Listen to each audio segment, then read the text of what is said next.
Hello, welcome back again. Ngasi video se kenone koigi ai kenogi Nissan kenogi Renault ki Manipurida leba Renault company showroom da madida kena tau jabane ada laksabane koigi Kiger gi SUV submitter koigi 4 meter gi SUV ma nong na launch taukhibda adugi habet samlapa review masam tang pige na laksabane ado myam video si si yengmina se si kamai tauge si gari se myam dasu habet idea hana su labiram na gani adusu habet sorokpa ma myam ni damak tai si video se semjabane ado yengmina se ado video si bu hana thengna bi yaar gadi channel asibu subscribe to sen bio like to sen bio share to sen bio ado myam yengmina se so or go Sige gari se petrol ani thokna le petrol engine ani thok le ye aha madana naturally aspirated engine 1 liter gi da maduna produce to 71 bhp aduga 96 newton meter peak torque aduga amana 1 liter turbocharged petrol engine go adu machine mana 98 bhp aduga newton meter no 160 ni go mana puthoi je torque se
Masih gari se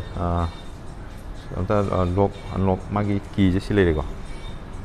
sini ko si amta hang ngai yeng se sina unlock tau ni ko sina unlock tau le si mu lock ni ko sa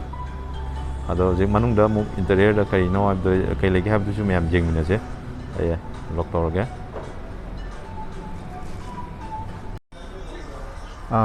यहाँ नानबदा अखोगी front look से सिदे यदम हौरसे ममांग दगी दम हौरसे सिगी केनो से सि अखोगी ट्राई ऑक्टाई LED pure vision headlamp माने हाइको अदुगा सिमागी केनो से सि लोगो से रेनॉल्ट गी केनो ने केनो के कंपनी के अदो मसी अखोगी मसक से हाइपेट येंगदसु अखोगी रेनॉल्ट गी अखोगी अमा हाना थोखिबा Renault ge koi car am lem ni adu ga zwa pet khara mana gum tawe masak se ado si na kitang yeng bada kitang saw ga SUV pura full SUV size ki maong da dum sak se male ko ada be yeng ni se si ke no ne DRL LED ko daytime running light to adu side indicator ane dum thok to male se gi pochima adegi sina Try Octa LED Pure Vision Headlamp maina si pose si yam na phajai hai tare yeng bada tai ki gari dadi sumaina pi si ude si yam thina phajai adi mai si housing je si jamong ta ba hai tare ado sim la ga si chrome finish si phajai adi si je si yam na phajai hai tare yeng ado si ni mamang gi front hai bo aduga si da front grill je keno ngatani fiber ngatani ko hard material ni ko aduga som side lom dong chase side lom dong chalaga elege kan sigi magi keno se alloy se keno ne yamna khoi gi diamond cut lai ko diamond cut yamna mawong tai ye pick taroga adama sigi keno se keno ne 195 by 60 R 16 inch เนี่ยอันนี้ไม่บล็อกเนี่ยสู้คุยกี่ตัว2,500 mm กี่กันนี่ก็ต้องไปบ่อันนั้นก็ suspension type เลยก็แล้วสิมาทักลากาสิเดมากี้โมเดลสิเลย RXZ top modelนี่ก็แล้วก็สิกี้กันว่าสิมนะคุยกันว่าบ่piano black prince 다กันว่าเลยям 파제 아두가 시기 루프렐제 얌나 펑셔너블 니고 얌 파제 가리 세 이행보다 아좀 솔리드 오이고 이행보다 근데 뭐 보디 클리어링 실래 아데기 시 핸들수 노이고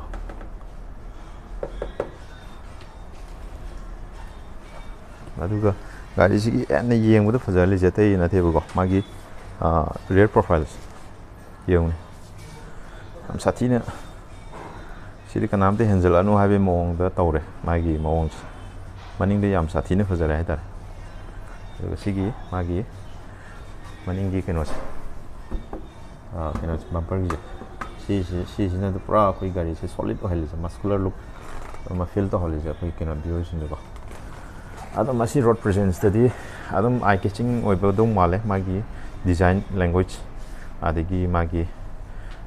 front rear profile jinge pura fazar hai tare aduga sina rear wiper ni go defogger yaw re go adigi spoiler se pura design ja am fazar hai tare pars 40 gi kenoni am tin fazar gari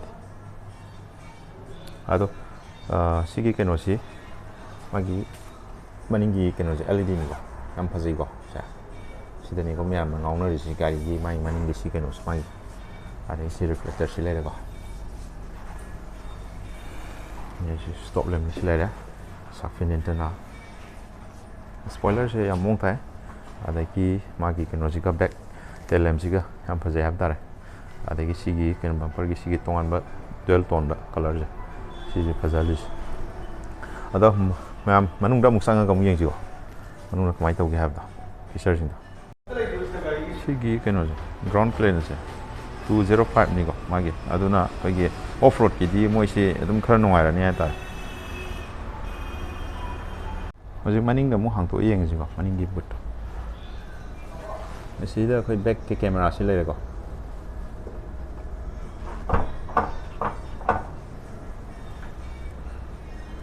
बुट हांगतो है जैसे बुट हांगतो है से बुट की मागी capacity जे 405 litre निको आदो मागी segment the बुट क्वाइडी सौबसी माने ने सिगी काइगर सिने बो अल नंगी लगेज हाप खोप गिदी अवाबो ओय रो है तारे सामना हारबदा अदुगा सि खितंग दि डीप ओयको थाम थानिन खितंग दि खयगी खितंग होना भी बता रहे अदुबो लगेज की दमक तदि सिना याम स्पेसियस ओबा मागी सेगमेंट सिना क्वाइडी फबा केनो दि ओइरे को सिना याम लुई अदुगा मागी सेट की केनो जे सिजे सेट से 60-40 स्प्लिट तबो याबगी खोंगसाब लेको अदा अहेनबा एक्स्ट्रा लगेज पुगे हारगसु सेट से फोल्ड तरोगा पुबदा कछो खाइब लेते थों हांगतोगा मनुंगदा येंमिनसे कै लेgi हाबदो अहानबदा अखोइगी थोंसे थोंगी हांगतोपि चांगसे दम याय अदो सिगी मागी केनोसे प्लास्टिक मागी मटेरियल से दम फजै को याम कन्ना केनो ओइसु ओइदे चिप ओइबा मोंगसु मानदे अदे सिगी केनोसु दम फजै अदगी सिदा तोंगान बा कलर मा हाइदे ग्रे कलर दा खय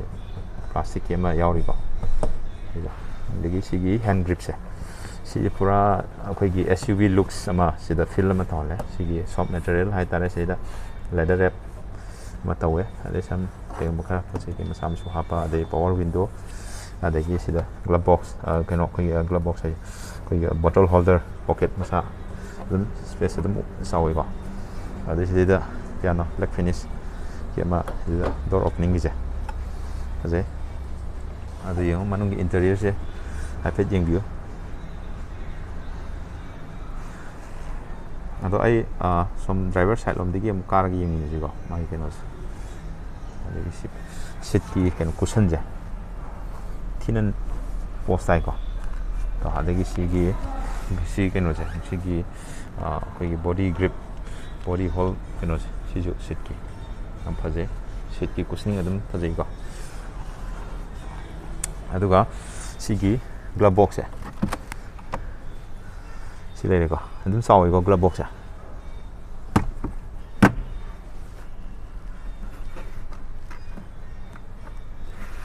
주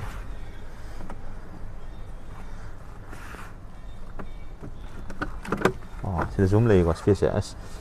sida moi smart pura khoi gi space utilize pura smart way sida de tai gari gi hire de sidi khoi gi interior je yamna mong ta na space utilize fazana taw ha ba tare ada som driver side ge mu yeng mi si haji driver side om de um sang yeng te driver side ki sida yari ba keno mi je power window atane sina auto ni ko ado sida mirror gi side mirror gi si adjuster si lei ko adagi side lock si lei re aduga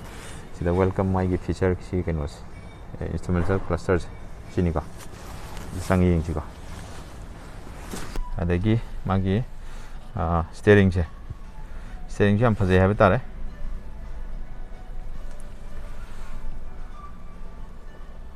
ada sini infotainment adagi AC auto AC ni adagi push start stop button chile re adagi sina koi gi phone charge tawa ma tawa de fan gi chile re adagi AC vent sida ni le re adagi sida ma le re adagi home da ma le re adagi speaker ju ida speaker je mari ni ko je le re adagi si lei re adagi twitter so khoi gi sai sida ko sigi sigi nakan jida twitter am yawi ko adune sina adagi mayai gi khoi gi sigi center console asiji tina yamna premium oi ba gari gi sap manare sidi marki armrest to si am phajana space phajai ko to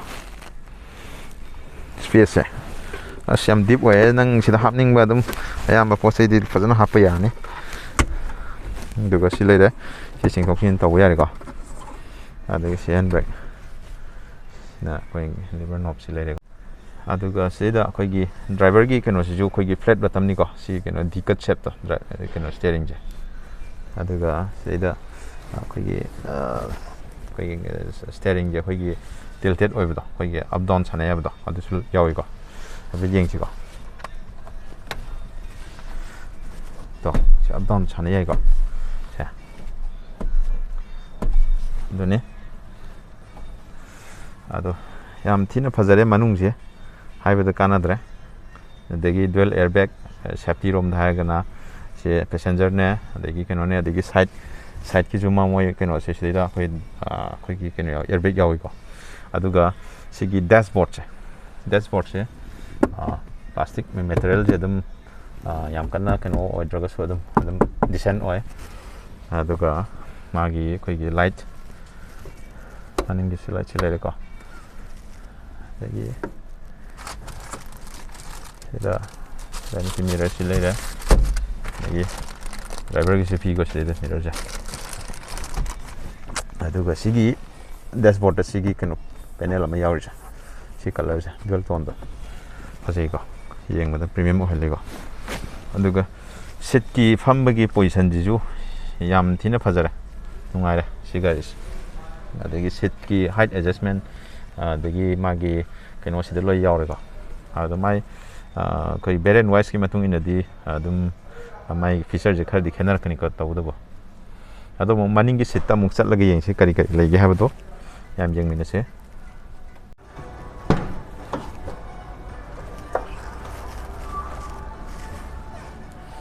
maning ju power window ni ko se ki bottle holder the coin ki hap ya space ma sam le speaker le ko speaker je RKLM OS na ha ba ma le ma gi kan ma mi je aduga seat head adjustable nga thani ko anima aduga middle gi sidi yaudre ko